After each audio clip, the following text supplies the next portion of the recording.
Bob Evans creamy mac and cheese and buttery mashed potatoes are made for those Easter moments you just can't plan for. Like realizing that Easter egg hunting really builds up an appetite. Or that time when the neighbors burnt their entire holiday meal and you invited them over. So this Easter, when there is no plan, say hello to Plan B.O.B. from Bob Evans. Because when you bring out the Bob, you'll always have something delicious on the table, no matter what the Easter Bunny brings. When you need quick and easy comfort, bring out the Bob. Available now in your refrigerated section. When I need to impress someone with a gift, I go straight to 1-800-Flowers. There's a reason they've spent 50 years as the floral authority. Every stem is hand-selected by a vetted florist. And with same-day delivery nationwide, 100% satisfaction guaranteed. That's why millions go to 1-800-Flowers to celebrate life's most important moments. Order now for up to 40% off. Don't miss out on this limited-time offer. Act now and save up to 40% at 1-800-Flowers.com/SXM. That's 1-800-Flowers.com/SXM. Avoiding your unfinished home projects because you're not sure where to start? Thumbtack knows homes, so you don't have to. Don't know the difference between matte paint finish and satin? Or what that clunking sound from your dryer is? With Thumbtack, you don't have to be a home pro. You just have to hire one. You can hire top-rated pros, see price estimates, and read reviews all on the app. Download today. You can support this podcast at patreon.com/partnersincrimemedia. I'm Rebecca Lavoie, and this is Crime Writers On.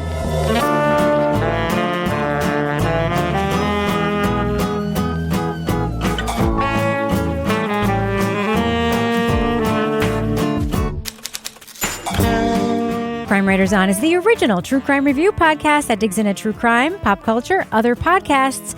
And on this episode, he claims he was wrongly convicted of murder, is of Native American heritage, and ran the Aryan Brotherhood gang while in prison. Is he a reformed con or just a smooth talker? We'll review the podcast, Love and Radio, Blood Memory. Joining me to get that done and more is true crime author, TV journalist, and host of These Are Their Stories podcast, my husband and the love of my life, Kevin Flynn. Hello, Kevin. Hello, Rebecca. Also with us, private investigator, certified pet detective, resident cat lady, and author of The Final Curtain, Laura Bricker. Hi, Laura. Hey, Rebecca. And finally, it's our captain of all things cynical, author of the City Trilogy, host of Rip Current, More Like Ancient Phalians, Strange Arrivals, and our Patreon Deep Dive Book Club podcast, Toby Ball. Hola, Toby. Hola, Rebecca. So, Kevin. Yes. What is coming up on this Thursday's program? This is Monday's show. Yeah, on Thursday, we're going to talk about a 3-part series from Netflix. It's called Beauty and the Bester. Kevin, can we just briefly talk about the fact that we were supposed to be talking about something else on Thursday and you yanked it? Very quickly. Yeah, we were supposed to watch 56 Days on Prime. And first of all, Blood and Radio, or I should say Love and Radio, it's a pretty long series. And then 56 Days on top of it was going to be long. It's going to be kind of a commitment this week. And as soon as I finish watching the first episode of 56 Days, I'm like, they're going to hate this. It's so fucking bad. So we made a quick pivot that the world will never know about because through the magic of audio, cut out all those references. But yeah, we should have been watching 56 Days with all its weird sex and stuff. Cannot recommend after one episode. Yeah. No, what was the weird sex? It's just weird. It's just Do they weird. have any in the first episode, or is there sex in the? Yeah, I guess there is. What? It has this weird. Yeah. It has this. It's like a sort of psychological thriller kind of situation, except you're not really interested in any of the people at all. And the woman who's in it, the main character, she looks like a doll. Like she looks like she's got an Instagram filter on her face. It's so weird. Like that's just the way her face is. And I don't want to but it's AI? no, she looks AI and it's extremely distracting. And it's just bad. The dialogue's bad. The premise is bad. The interesting thing is that she used to be one of those Disney kids. Yeah. Yeah, and she doesn't look like that at all. It seems like she's had some work done. You know, we're not pointing it out other than the fact that a lot of people have pointed it out already. But yeah. So I'll just say, if anybody out there, if you ended up watching 56 Days and you want to opine about it, let us know. Drop us a line or something. Let us know if it gets better. Let us know if, maybe we'll go back and we'll get... We'll be like, okay, fine. Let's dive in. It was so low rent, too. It was really wild. All right, Kevin, should we took place in Boston, so you're didn't look like Boston at all. Part of it looked like Boston. Did it? I don't know. There was green screen. Who knows? I felt like I was watching that Colleen Hoover movie. The one that Blake Lively was in. That guy had the little lawsuits about it. Like, it's just real cheesy. Ends with us? Yeah, so cheesy. Yes, so cheesy. I watched that. Yeah. All right. Kevin, should we talk about the thing we're supposed to be talking about? Oh, yeah, we should. Let's do it. Let's do it. Leading off. So I held him there and took the knife away from him. I took him down, and he pled for his life. He begged me. You were holding him down on the ground, or what? Yes. With the knife to his throat? Close. He wasn't going to move. Choice was mine. While doing defense work, Ariel crosses paths with inmate Michael Thompson. Incarcerated for decades on murder charges, she finds him to be soft-spoken, educated, and spiritual. Ariel's intrigued by Thompson's life growing up on an Indian reservation, his claims of being wrongfully convicted, his time leading the brutal Aryan Brotherhood prison gang, and his quest for enlightenment. Some of the things he said to me floored me because it was like listening to myself talk. Except on the deepest part of me, things that I would never share with anyone. He was saying them to me. I was just stunned that I would have a conversation like this with an ex-gang leader in a level 4 prison in a desert in California. Thompson dispenses wisdom as he recounts his violent past and deeds done to atone for them. But prosecutor Heather Brown finds Thompson's stories to be false or exaggerated, tales that shift as they suit his purpose. Whereas Ariel sees a reformed man worthy of a second chance, Heather believes him to be a slippery con artist intent on talking his way out of prison. But he's full of shit. He's full of shit. That's all there is to it. He can be as good looking as he wants. He's lying. He believes his own lies. He's truly pathological. I do believe that he believes his own lies. In the podcast Love and Radio, Blood Memory, host Nick Vanderkolk explores Thompson's life in a true crime series presented largely without narration. Through extensive interviews, it allows Thompson to tell his own life story, leaving it for the listener to decide whether he's credible. Spoiler alert, we're going to be talking about plot points from Love and Radio, Blood Memory. So if you want to remain spoiler-free, go to the estimated time code in our show notes for our thumbs up or thumbs down reviews. So Kevin, Yeah. Do you think the format of this podcast works? Yeah, I mean, I think in some ways it is. I certainly appreciate the skill and the vision for like putting this together in this way. I don't think it works all the time, but it kind of has like the sensibility of like a documentary film in which they don't use any narration, they don't use any cards on the screen to sort of tell you the story or signpost. So it lets the subjects tell the narrative and push it along. And we do hear from Nick and other people sort of occasionally come in and asking a question, but none of the producers or the host addresses the audience at any time. So, except near the very end when they're narrating a scene, they're saying what's happening. Yeah, they're sort of talking to each other. Right. Is sort of the conceit of that. Like, I'm doing a debrief. Here's the stuff that we learned. Very few podcasts have tried something in this format. And so, I think it's very admirable to try something different. But again, I think that if this were perhaps more conventional, they would have made different artistic choices to move the story along. Yeah, I don't love the audio style of this podcast. I think it sounds good. I think it does take a lot of art and craft to put together, but it sounds very, for lack of a better word, it sounds kind of 2015 to me. Like one of the things they do is when he has in-person tape of a subject, because they did a tape sync or whatever, he'll put a filter over his own voice to sound like he's on the telephone. Okay, so you start working with Big Mac and it's already tense because he's representing himself. Yeah, and he has a really bad temper, and somehow he's getting his hands on Pruno, so when I come to see him, he's drunk. He gets his hands on what? Pruno. Like bathtub wine. Right. Yes, exactly. It just sounds sort of like the experiments that were being done a decade ago, and it doesn't not work for me, but it also doesn't fully work for me.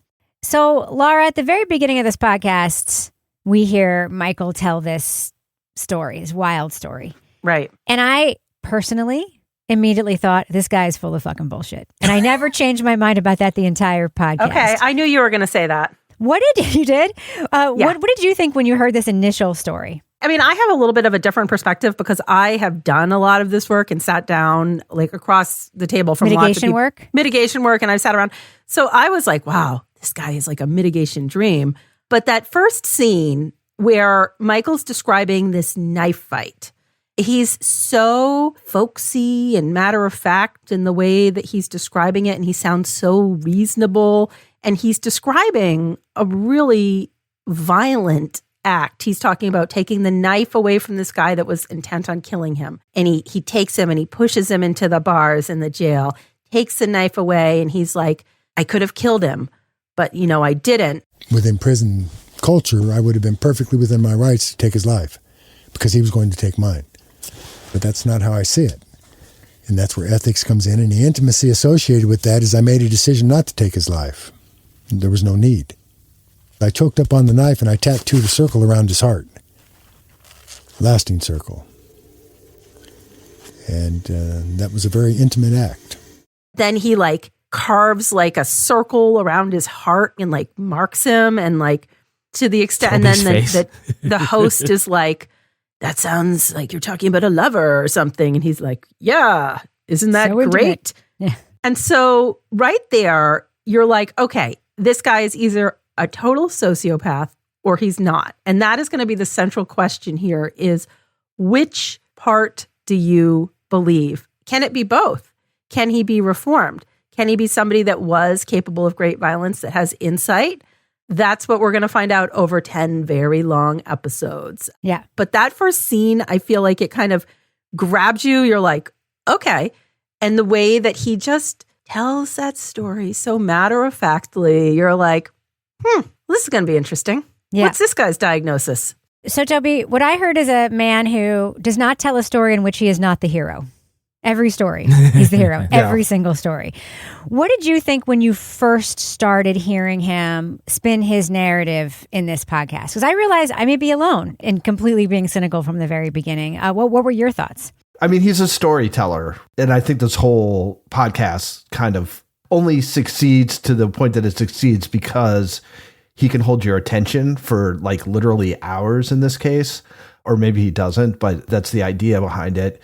It seemed like idealized versions of certain things and things that were bringing in, you know, I think like lessons and affect and stuff that is coded towards these like sort of like the honor of the Old West and all this kind of stuff that just felt like fiction to me. And I think it felt like the best I could do was that he's basically taking these like essentially true stories and then sort of embedding this sort of cultural stuff into it and then making himself like the hero, or with his mentor, whose name I can't remember, what he keeps calling him, like Walks on top. Walks on top. Yeah, I'm Walks like on top. Walks in the clouds, Puss in Boots, whatever it is, that he's getting these like hard-earned lessons. By the way, just to be clear to listeners, Toby was not making fun of an indigenous name there because of reasons. Just you will find out those reasons in a minute. Go ahead, Toby. Sorry. Yeah, I'm not. It's the whole thing seemed kind of ludicrous. Yeah, and it's just like these things like, oh yeah, like sometimes I get jumped by multiple guys when I was 16 after being in the rodeo, and he would just like watch me, and when it'd be over, he'd say, did it feel right when you did it? That's all I want to know, or some shit like that. And it's like, I'm not sure if that's real. Like, it may have felt real at the time, but it just doesn't seem likely to me. It doesn't seem likely to you that like 30 men attacked him in the prison yard, and by transforming into a bear, he was able to overcome them all? See, I've got like about 5 minutes worth of thoughts about that one little thing. It's like, what are your thoughts? I'm like, dude, if your story is seven trained assassins from the Mexican mafia came in like V style, and you took out the first guy, and then you like shapeshifted into a grizzly and like laid them out one by one until they were all done, and you were like walked away. It's like, you got to give me a little bit more detail. In fighting, you take on the spirit, in this case, bear. I shapeshifted into bear, and that's how I moved amongst them, like a grizzly bear. Snapping bones, pure aggression. What does it mean that you became a grizzly? Did you literally become a bear and just start smacking these guys around?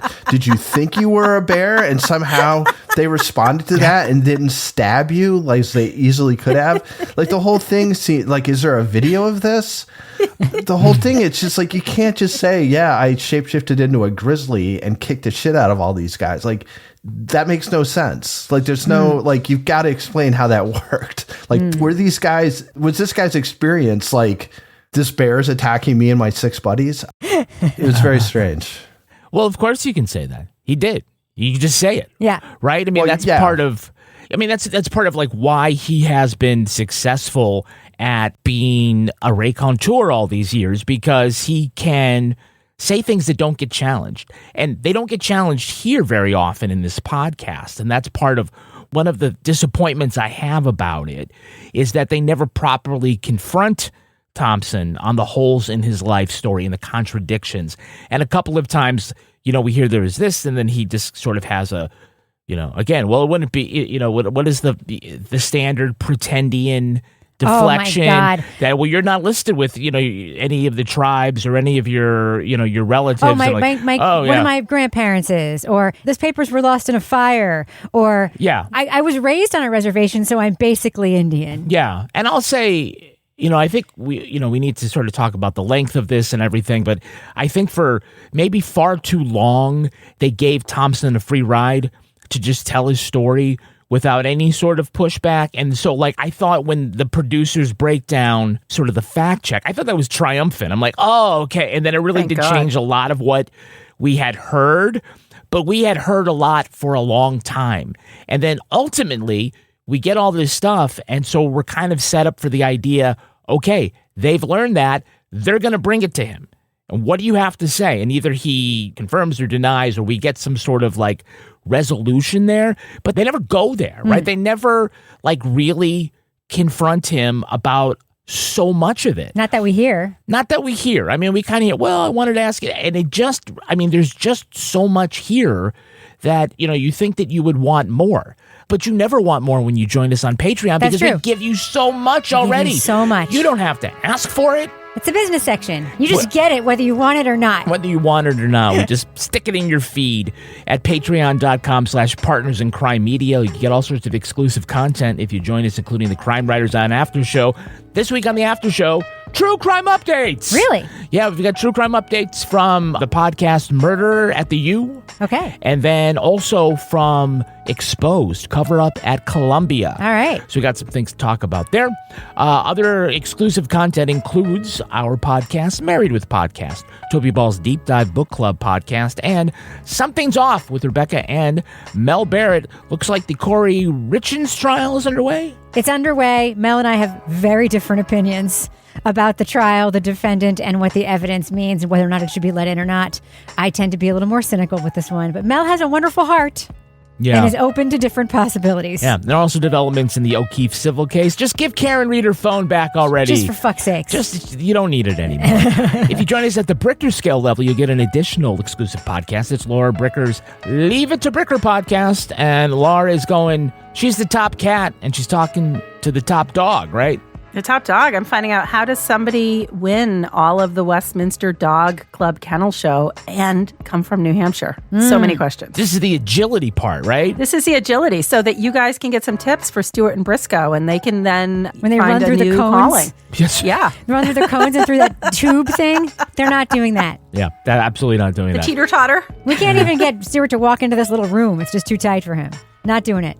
If you join us at the Let's Do What We Do level, you get episodes of Crime Writers on early and ad-free. And if you're a deep diver, you get all of that, and you get to be an official sponsor of Toby Ball's Deep Dive Book Club podcast tonight. As this episode drops, tonight, Toby will finally be recording the book we've been talking about, I think, since Thanksgiving. Yes. It's the Lumumba plot. And who are you talking to, Toby? Talking to Alex Segura and Livy Burdett. Oh, who's that? Our fantastic line editor, who is also a resident of Spain for a long time. Yep. And she can tell you all the good bars, I think. Yes, now she lives in Brooklyn. Just up the road in Madrid. Yeah. Yes. I definitely can tell you the good nightclubs, but that's just, She's cool. She's cool. Oh, yeah. Toby doesn't want that. Yeah. All right. I can't handle that. All right, Kevin, does it thus end our business section? Thus ends the business section. Let's go ahead and fade that music out. So, Kevin. Yes. Who's our next sponsor? Yeah, this podcast is sponsored by Quince. Oh, Quince. Yeah, these days it's all about choosing quality over quantity, especially when it comes to a wardrobe. So if a piece isn't made well and versatile, well, is it truly worth having? And that's why so many people love Quince. Okay, now I know that the Quince people spend a lot of time working on this copy. Yes. And they came up with the thing about quality over quantity. Yes. But if you met Rebecca Lavoie, you would get both. You would get both. Quality and quantity, because she loves shopping at Quince so much. I do love it so much. Can you tell us a little bit about the last thing you purchased from Quince? Well, Kevin, I have the Luxe Baby Cashmere Cable Knit Cardigan, which you have seen me wear. I have it in 2 colors, and you have seen me wear them, I don't know, like 50 times in the last month. I love wearing them. I don't even wear like a tank top underneath. It's so soft and so cute. Looks great on camera, looks great at work, looks great with jeans. I love these cardigans so much. They are a wardrobe staple, and I will wear them for years to come. Yeah, you know the thing you're forgetting, though, is that Quince works directly with safe, ethical factories to cut out the middlemen, so you're not paying for a brand markup or those fancy retail stores. It's just quality clothing. Yep. So right now, go to quince.com/crime for free shipping and 365-day returns. That's a full year to wear it and love it, and you will. Now available in Canada, too. Bonjour, hi. Don't keep settling for clothes that don't last. Go to quince.com/crime for free shipping and 365-day returns. Quince.com/crime. Bob Evans' creamy mac and cheese and buttery mashed potatoes are made for those Easter moments you just can't plan for, like realizing that Easter egg hunting really builds up an appetite, or that time when the neighbors burnt their entire holiday meal and you invited them over. So this Easter, when there is no plan, say hello to Plan B.O.B. from Bob Evans, because when you bring out the Bob, you'll always have something delicious on the table, no matter what the Easter Bunny brings. When you need quick and easy comfort, bring out the Bob. Available now in your refrigerated section. When you need to send the perfect rose bouquet, only one brand can say they've been the floral authority for 50 years. 1-800-Flowers. Why should you trust 1-800-Flowers? They hand-select every stem to ensure top quality. And with nationwide delivery, smiles and satisfaction are 100% guaranteed. And right now, when you order a dozen multicolored roses, we'll double it at no extra cost. Don't miss out on this limited time offer. Order today at 1-800-Flowers.com/SXM. That's 1-800-Flowers.com/SXM. So, Laura, big character in this podcast is Ariel. She's a mitigation specialist, as we hear in the podcast. That's a person hired by the defense to interview defendants and find, mitigating facts that might help them with sentencing or whatever. It's like this person was the victim of abuse, or this person comes from a difficult circumstance, or this person XYZ. Work that you have done. Yeah. She ends up in a personal relationship with Michael, and we learn later in the podcast that they are secretly married. Thoughts? Yeah, so that was super interesting. First of all, when I first hear from Ariel, I'm like loving this because I do a lot of this work. Like the bulk of my work right now is mitigation work. So I was like, oh, this is so interesting. I'd love to hear from other people who do it. She talks about how she was frustrated with systemic failures that she was seeing in the system. Her ex-husband was a public defender and was like, you should get into mitigation. And she's like, oh, you just sit down and talk to people and get a report. I'm like, I love this. And then she talks about how she goes to see Michael for the first time because she was working on another case for like Big Mac, who was one of the other Aryan Brotherhood guys. And Big Mac is like his own lawyer. He's doing pro se, but somehow he gets a mitigation specialist. And she has a spiritual moment with Michael when she's meeting with him behind bars. And they just talk and talk and talk. And she doesn't even realize the time that has passed. And I'm like, oh, this isn't going to go well. So I feel for her because I'm like, she's doing like good work. Mitigation work is hard. Something I've worked on a lot is maintaining like a clinical boundary and being able to take in the information, put it into a compelling narrative, humanize my client, and then step away from it, because it's very easy when you get into that to get sucked into people's life dramas and really have like empathy overload, right? And I don't think Ariel had done that work. So I did feel compassion for her, though, because she ends up getting married to him. And I was like, also, they were having conjugal visits. I'm like, that's interesting. But then how many years she was waiting for him to get out?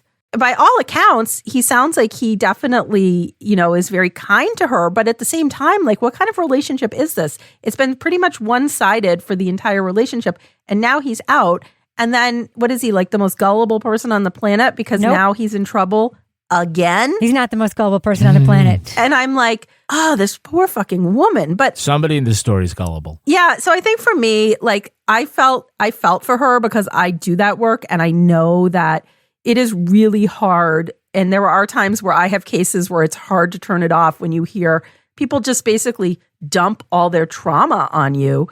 And it's hard to step away from that. And sometimes you become almost just sort of callous to it because you hear so much shit. But you can't become so callous that you can't empathize with your clients. So that's the fine line. And I think that she wasn't able to keep that fine line, obviously, but he's a very compelling character. And I can see how if you went in and you're listening to him, you could be swept up in this. Yeah. Yeah, swept up by the Native American Nazi who's probably super sexy. And so good for you, Laura, for not falling in love with him. He is. Have you looked at pictures of him? He's got sexy eyes, man. And he's like, Jesus Christ. So here's all I could think about was... Laura, you need to get out of this business fast. All I could think about was when we were first working on our book, Our Little Secret, and I went to do prison interviews with the perpetrator in that case, Eric Winhurst. And it was my first time ever interviewing anyone in prison. And it was the first time I ever encountered this, I'll call it a pathology or whatever it is, of somebody who's been in prison for a long time and has so honed their skill at telling their story that they tell the exact right story to the person they're talking to. I was completely taken in by him. I look at it back now and I'm like embarrassed for myself because I bought so much stuff that was just like a legend because he was the hero in all of his stories and so forth. And granted, he's out now. He's apparently doing very well. I'm very happy for him. That being said, Ariel, I feel empathy for her. That being said, I'm also embarrassed deeply for her.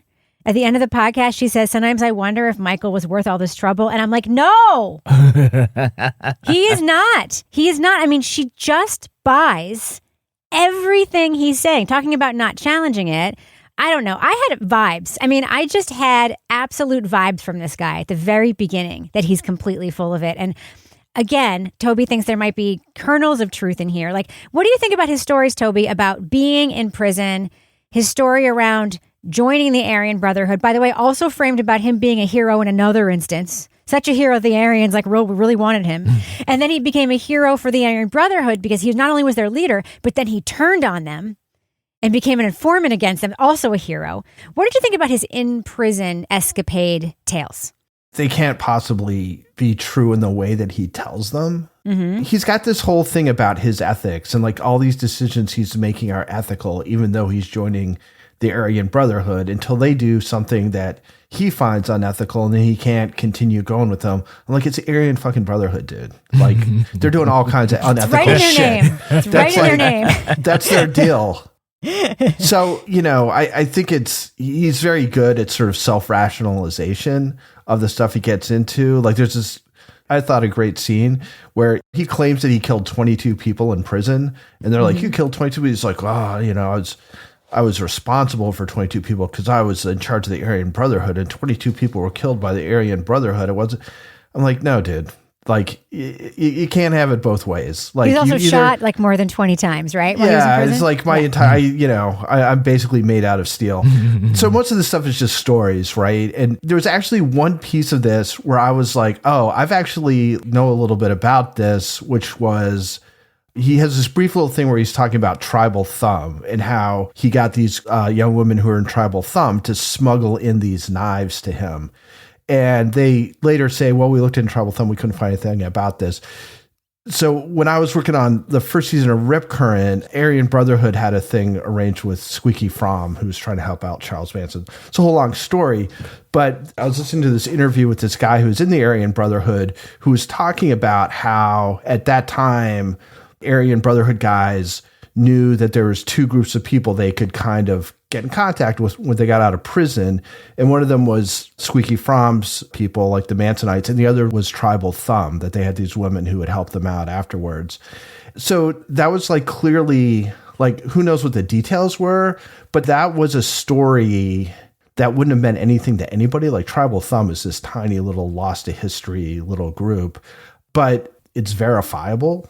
So, I think that's his thing, right? Is that he does, I think it's the classic sort of kernel of truth that he expands into this like kind of morality play that is his life and has him in these situations. He's talking about like the ethics of violence and murder. And he's like, oh, samurais used to like chop guys in half to make sure their swords, like, where's the ethics in that? I'm like, you're in the Aryan Brotherhood, pal. Like, those are not questions you get to ask. Like, you're doing all kinds of sketchy shit. You absconded with your murder victim's wife. Yes. And then lied about it and said it was because she had cancer and you were just trying to help her. Mm-hmm. Right. Fucking bullshit. And her kids, to be fair. Wait. It wasn't a murder. He was just digging a hole for his dead dog. That's right. His two dead dogs. Two bodies ended up in there and it was just... really inconvenient. Here's my theory about the prison stories. Mm-hmm. My theory is that a lot of people told his prison stories, and he cherry-picked details of things that happened to other people or that other people told him and appropriated that for himself, just like he appropriated being a fucking Indian for himself. That's what I think.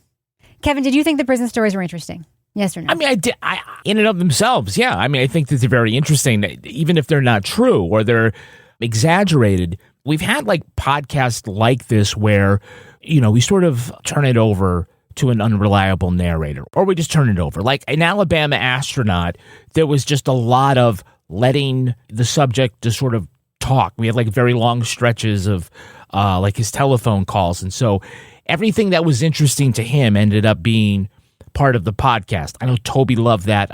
I didn't, but I think there's parallels here in the way that the main subject is handled here. He reminds me more, Michael Thompson reminds me more of Anthony Raimundi in the Confessions of Anthony Raimundi, who, was a former mafia guy who ended up the hero of every story. And wasn't he responsible for murdering the Pope? Was that the right one? Mm-hmm. Yeah. Well, okay. When he saw the plane crash out the window and he saw the people on board. Yeah. Some pretty tall tales, some that are hard to verify, but certainly make the subject look an awful lot like they are perhaps bigger than they are. Yeah. I think it was Mark Smerling who was the host of the Confessions of Anthony Raimundi, like super important, very well-respected documentarian true crime guy. And I think we faulted that podcast for really not pushing back on the stories. And like, this story is the same plot as Goodfellas or whatever it was.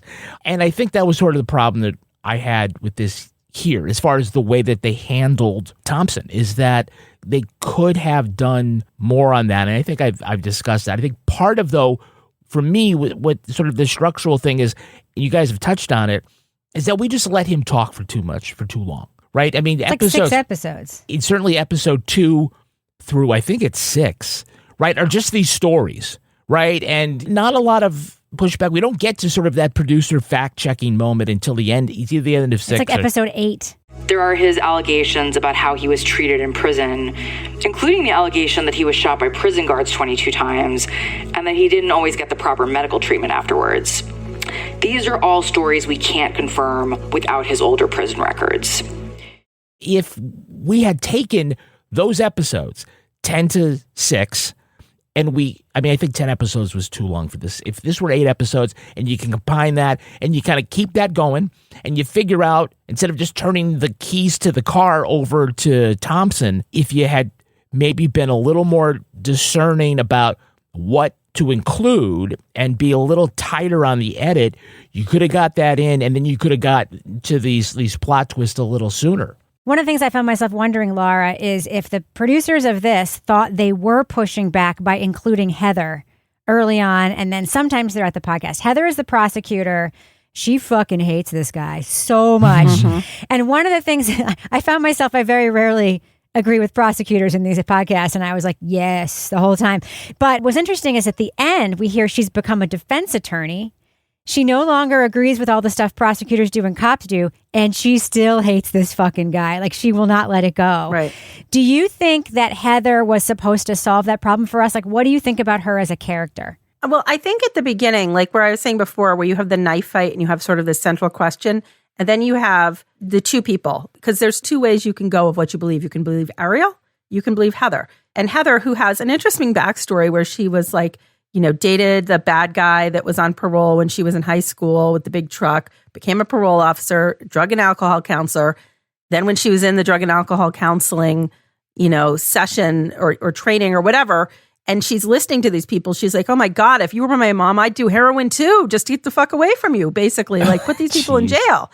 So I think you hear from her as somebody that you're like, this is somebody that's not all like law and order prosecutor. This is somebody that has a background where they can see more nuance in the criminal justice system. She does say, though, Laura, when she's in the visiting room of the prison, that one of the reasons she hated criminals because they were chewing their own scabs and stuff. That was kind of... she said the guy was like eating a scab off his head, and I was just like, that's just fucking disgusting. But, so I think had this been framed a little bit more through the eyes of both Heather and Ariel throughout, so that you're continuing to get the different perspectives on different things that were happening, so that you're sort of like which way do I go? Heather's way or Ariel's way? Heather, because we didn't hear from Heather that much once it got going. And I think one of the things this felt like to me was like an oral history project. And I went and looked up this podcast, and I think this is actually kind of their MO, is they just sit down and let people tell their stories. Yes. So this isn't a traditional true crime podcast. They just happen to have a true crime story in this season. And I think that isn't really their specialty. This isn't what they do. So it was kind of like, I almost felt like when they finally fact checked him at the end, it was almost like an afterthought, like, shit, we've just been letting this guy talk and talk and talk. And for me, if I had not been listening to this when I was doing my like massive spring cleaning reorganization of my house that took me like 2 days, I would have been going crazy listening to this. But I was just like, oh, his voice is so relaxing. Oh, he's still talking. He's still talking. Huh. So I feel like the story here is interesting. I think he's interesting to listen to. His storytelling ability is really unmatched. Like nothing phases this guy. He never changes his tone. He sounds reasonable all the time, no matter what he's talking about. And I'm like, this is a really interesting case study to me, to listen to somebody like this just go on and sort of think about how this person has been able to survive in the prison system and where he is now and where he came from. But I feel like if we had had that bit of editing where you did have the framing more around these two women who both had very different opinions of him and were fact-checking him throughout, I think this would have been a lot stronger product. Yeah. I mean, Toby, the where he came from thing is foundational to all of his stories.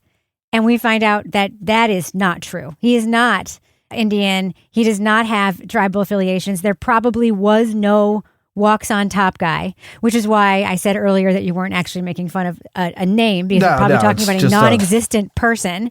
Right. He made up a name of something that he thought sounded Native American. Exactly. What did you think about that when we started getting that turn? Aside from the fact that it came late, because we also get stuff from Heather throughout too, this sort of pushback. When we finally get to the fact checking, what did you make of some of that? Yeah, well, it was interesting in that I feel like the important stuff in some ways went unsaid because they're trying to fact check this guy's self-mythologizing, right? So in some ways, even if it turns out that they can confirm like this happened on this date or he knew this person or whatever, I'm not sure that would 100% verify the story that he tells, because that just feels like when they talk about how some psychiatrists or prison therapists or whatever said that he was narcissistic. And it's like, well, yeah, he is narcissistic. Like the world kind of revolves around him and these decisions that he thinks that he's making and stuff. So like the fact checking part I thought was interesting because I think, again, like if you're just saying, well, he's just making this shit up, that's one thing. But you can say, well, this actually happened, but did it really happen the way that he's talking about it? And I think what Laura was saying about how he just stays calm, he's got an answer for everything and all that, that's not necessarily a endorsement for his truthfulness. I think it makes it worse. It shows that he is able to think quickly and figure out ways out of binds that he's talked his way into. And that's not really a positive trait. That feels like it's obfuscating rather than being forthcoming. I kind of felt, it's interesting that Kevin brought up Alabama Astronaut, because I kind of felt the same way in some ways, although I like Alabama Astronaut a lot better than this. It's kind of like going to a party and talking to somebody who seems kind of interesting, and then you kind of walk away. And like in this case, it's like after you've talked to him for about 25 minutes, and at first it's like, oh my God, this guy's been in prison and he was in a rodeo and all this stuff. And then like as time goes on, you're like, oh my God, this guy's completely full of shit. Like all this stuff he's telling me, and I'm just sitting here listening to him just weave these stories. And then at the end, it's like you debrief with some people and they're like, oh yeah, that guy was totally full of shit. And so I kind of like the host kinds of podcasts, I think, more than you guys do, because I think sometimes letting people talk and reveal stuff about themselves without feeling like you have to push back. Like this guy just, like, you don't have to push back that much, because after a while, I think people are just like, there's no way this can all be not right. Ariel. Not Ariel. She's been living with it for years. Right. But but you're listening to it on the headphones, right? You're not in the presence of the guy. I'm sure when he's there and telling you, it's probably a little more convincing. But just like walking around or like doing your cleaning or whatever and just listening to them talk and talk and talk and talk and talk. And that's not a way a warrior does it. We protect women and children. We don't do this. And it's like, you're talking about prison fights, Yes. Yeah, and I think, Toby, like sort of artistically, the editorial choice is to let the listener come to that conclusion on their own or maybe not without having the host come in and explicitly tell you that. And like, as far as does that editorial choice work here, I don't know. And I also agree with Laura that like we could have had, and I think Toby says this too, that we could have had a little more of Heather. And that if this were set up a little more in the story about how these two women view him and a little heavier in that way, as opposed to sort of setting off episode 1 that way and then coming back to, I mean, we have plenty of Ariel, of course, throughout it, but I think there just seems like just not a narrative balance that isn't quite obtained, at least in my opinion. Yeah. So Laura, I want you to react to something, okay? At the end of the podcast, we find out that Michael has certainly been perpetrating an unemployment fraud scheme. And Michael, certainly, please tell me that you don't believe he was not responsible for using his wife's financial information to obtain $800,000 worth of shit, thereby ruining her life. She believes it was the other guy. He's the one with access to her stuff.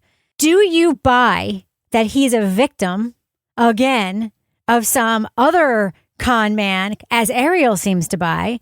Or do you think, as I do, that his inability to not perpetrate this fraud against his own fucking wife is more proof that he is just a pathological liar? Laura, thoughts? Well, I think if he was a client in a case that I was in, he is really good at explaining how it wasn't him. And he has a really good framing of how he was trying to help this guy that he met in prison. Of course, hero. And I'm like, you know what? Like, he's got a good line there. And I can see how he believes that. And I can see how people around him, like Ariel, buy into that because he is very persuasive in the way that he explains how he lands in these unfortunate situations over and over again. So I don't necessarily believe him, but I think, like, I feel like I'm reading like a Western novel, like Lonesome Dove, and it's like the character of Robert Duvall and like all the things that he did, all the hardships he overcame. And then at the end, I think like Robert Duvall dies and the other guy like drags his body home to bury him where he wanted to be buried by the river. So he believes what he says and he's very persuasive. I don't agree with you at all, Laura. No, I don't agree with you at all. I'm going to tell you, I think I've become jaded because I work in this field, but I can see how people around him get swept up in that because Ariel, she's on this pedestal to him and he's like, I wouldn't be anywhere if not for her. And so she's buying into that role that he has put her in. And she's been in it for so long that I don't think she can see any other way. This is it's not stupid Deborah, it's dirty John situation. He does not put her on a pedestal. He is using her, in my opinion. I think one of the most enlightening moments of this whole podcast was when we hear the testimony his daughter, she thought he was his daughter, turns out she wasn't, gave at his parole hearing. Or his sentencing hearing, I guess it was, when she was like, I came here thinking one thing, and now after everything I've heard, I've realized he's a real piece of shit. And that a lot of the stuff he's been Rebecca's paraphrasing, by the way. A lot of stuff he's been telling me my whole life is a lie. I think he's a very good con man. But this is a person who lied, saying he didn't love his two ex-wives, who both believed he loved them. So, like, he's lying. I don't know. I'm the only person who thinks that he's 100% a liar and knows it? Am I the only person who thinks that? No, I don't think so. Oh, okay. Well, because he does. The thing is, you do hear from, this is the part that's hard about this, because you do hear from people who he has been very helpful to. You hear about the lady that's his neighbor that he helped through a hard time. You hear about people that he is doing things for, and you're like, if he's all bad, is it just so that these people continue to idolize him because he's a narcissist? Yes. Or is there more here? Like, having listened to him for so many hours, sometimes it's hard to see the forest through the trees because he is so good at talking.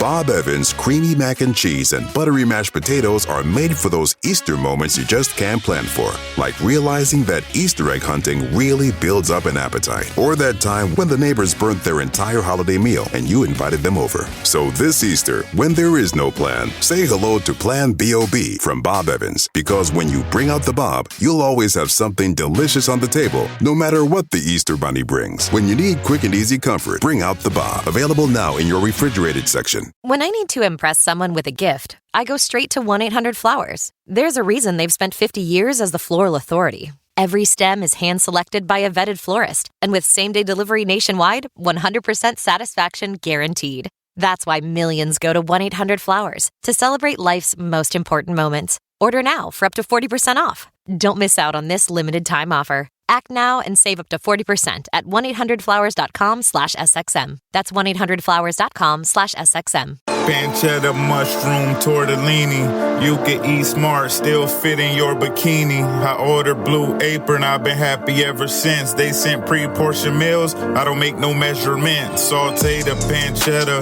then I add the mushrooms. Large skillet, cause you can't have too much room. Garlic pesto, tomato paste, Calabrian chili, season the taste. Order Blue Apron today. Avoiding your unfinished home projects because you're not sure where to start? Thumbtack knows homes, so you don't have to. Don't know the difference between matte paint finish and satin? Or what that clunking sound from your dryer is? With Thumbtack, you don't have to be a home pro. You just have to hire one. You can hire top-rated pros, see price estimates, and read reviews, all on the app. Download today. All right, let's do what we do. Let's let our listeners know, should they check out the podcast, Love and Radio, Blood Memory? Laura Bricker, thumbs up or thumbs down for Love and Radio, Blood Memory? I'm probably in the minority here. So I'm a thumb sideways, occasionally a mild thumbs up, because I found there were issues with this podcast. It was way too long.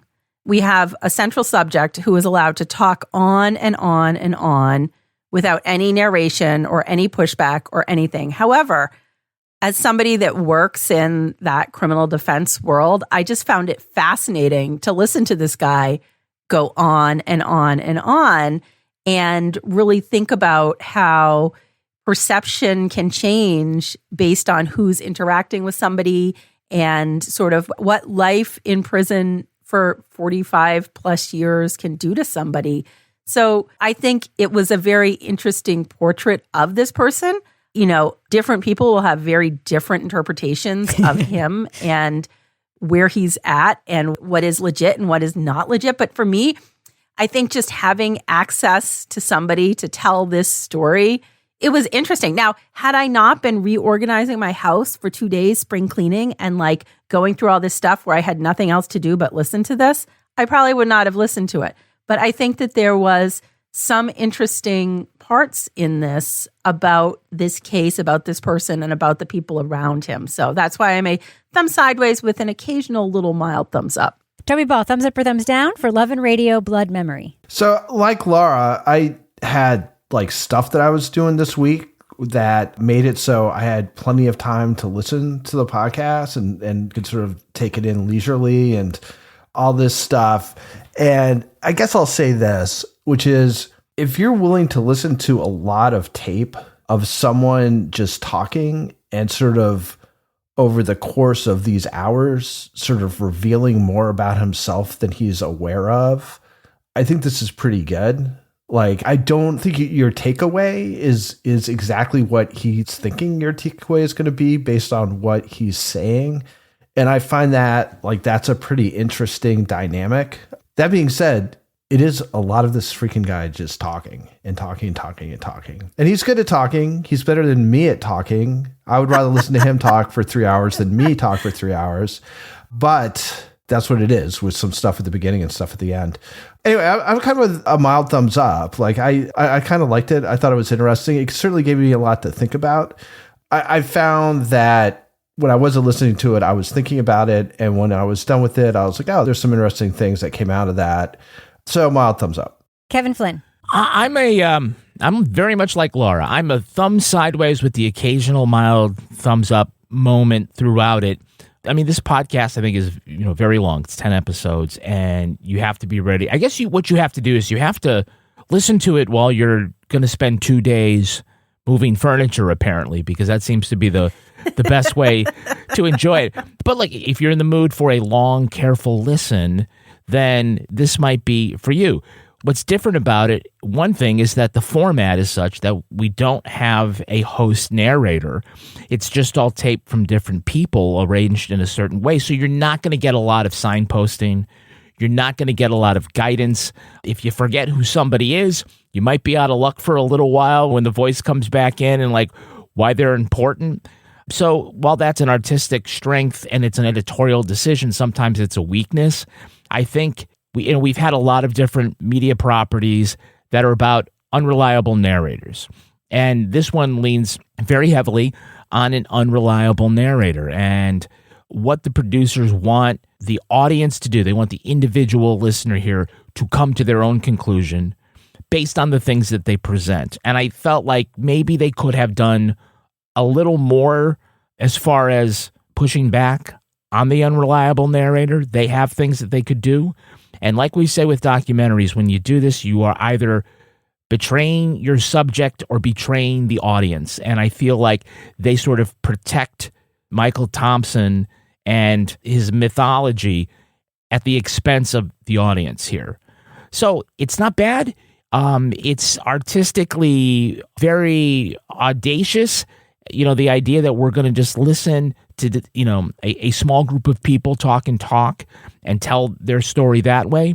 It's not a lot of podcasts that can do that. I would have made a lot of different editorial choices to make it more, for lack of a better term, listenable. So for me, I'm going to go thumb sideways.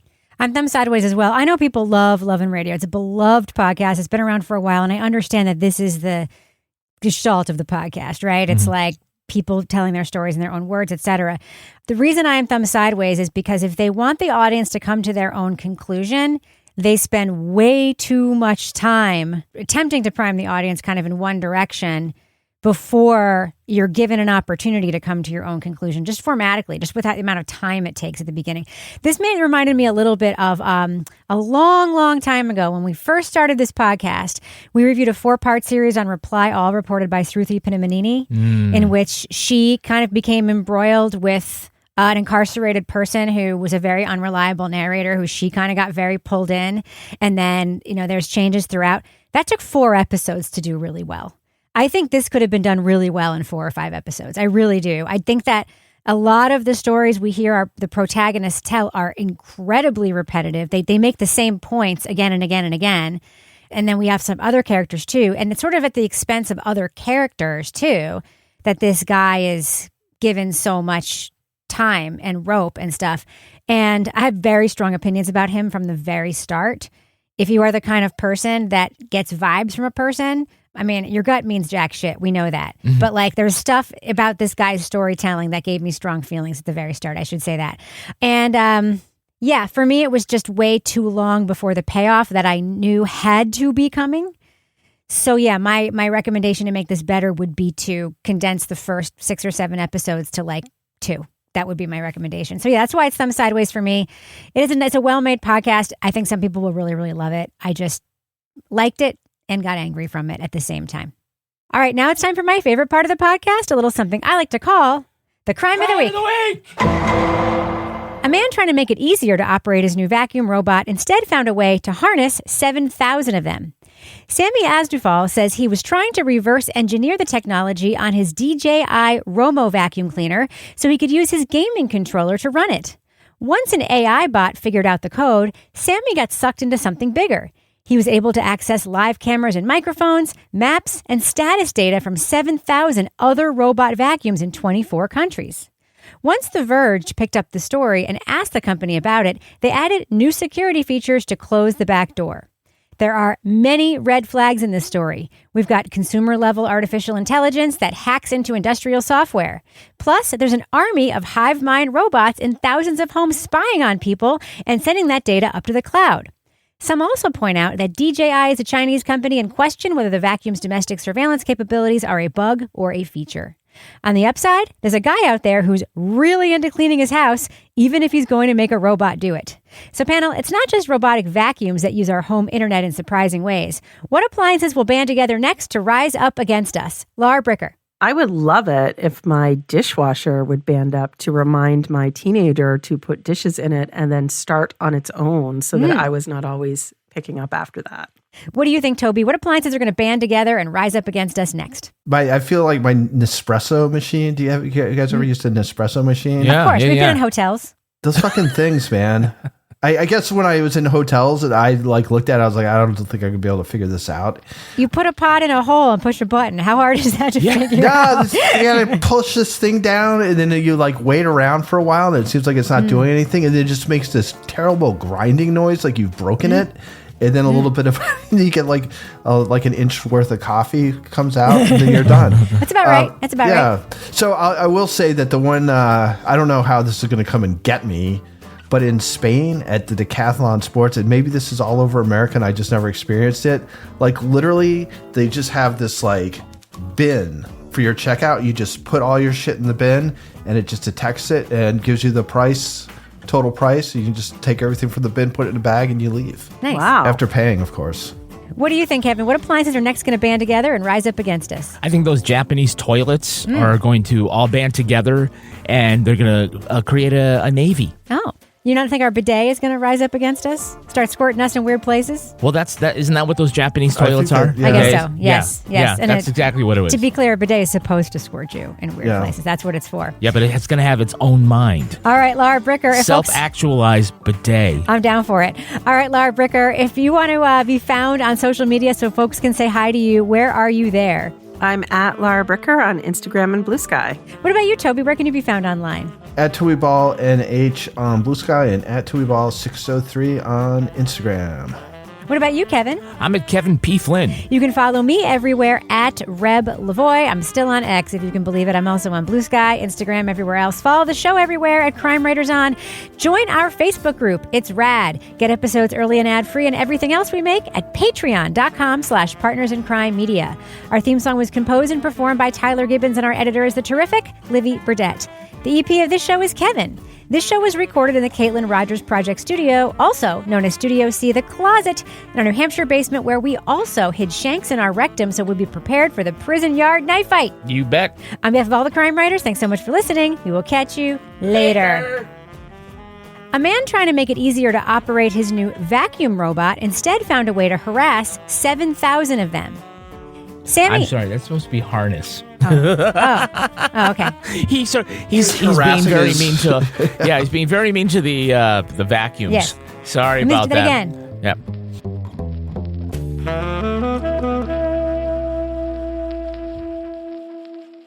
Partners in Crime Media. Bob Evans' creamy mac and cheese and buttery mashed potatoes are made for those Easter moments you just can't plan for, like realizing that Easter egg hunting really builds up an appetite, or that time when the neighbors burnt their entire holiday meal and you invited them over. So this Easter, when there is no plan, say hello to Plan B.O.B. from Bob Evans, because when you bring out the Bob, you'll always have something delicious on the table, no matter what the Easter Bunny brings. When you need quick and easy comfort, bring out the Bob. Available now in your refrigerated section. Why have I asked my HVAC guy I found on Angie.com to change my grandpa's trachea tube? Because I was so amazed by how quickly he replaced our air ducts.